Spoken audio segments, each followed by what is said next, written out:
আসসালামু আলাইকুম।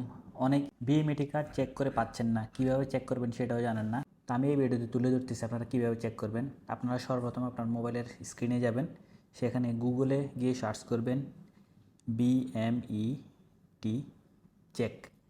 তাহলে সর্বপ্রথম আপনারা দেখবেন যে একটা ওয়েবসাইট চলে আসছে, এখানে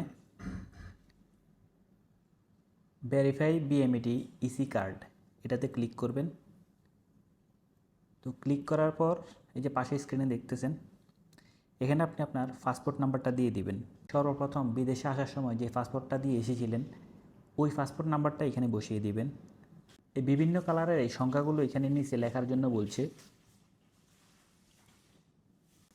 তো 21886, সিক্সটা দেখুন একটু ঝাপসা দেখা যাচ্ছে না স্পষ্ট। তো আপনারা খুব ভালো করে খেয়াল করে এই নাম্বারটা বসিয়ে দিবেন। বসিয়ে দেওয়ার পর জাস্ট সাবমিট অ্যান্ড ভেরিফাই এটাতে ক্লিক করে দিবেন। একটু অপেক্ষা করবেন, এই যে চলে আসছে আমার কার্ড। তো আপনাদের যদি ইস্যু করা থাকে বিএমইটি কার্ড, তাহলে আপনারা এইভাবে কিন্তু চেক করে নিতে পারেন। তো এক একটি ফোনের এক একটি সিস্টেম, কারো অটোমেটিক ডাউনলোড অপশন আসে, আর কারো যদি ডাউনলোড অপশন না আসে, আপনি জাস্ট থ্রি ডট কর্নারে ক্লিক করবেন, এই যে এখানে ডাউনলোড ফাইল, এটাতে ক্লিক করলেই কিন্তু আপনার ফাইলটি ডাউনলোড হয়ে যাবে। ওপেন করলেই আপনি দেখতে পাবেন। আপনার এই বিএমইটি কার্ডটি অনলাইনে থাকলেই হবে। অনেকের স্মার্ট কার্ড নেই, এটা কোনো সমস্যা না, আপনার জাস্ট এই কপিটা থাকলেই হবে।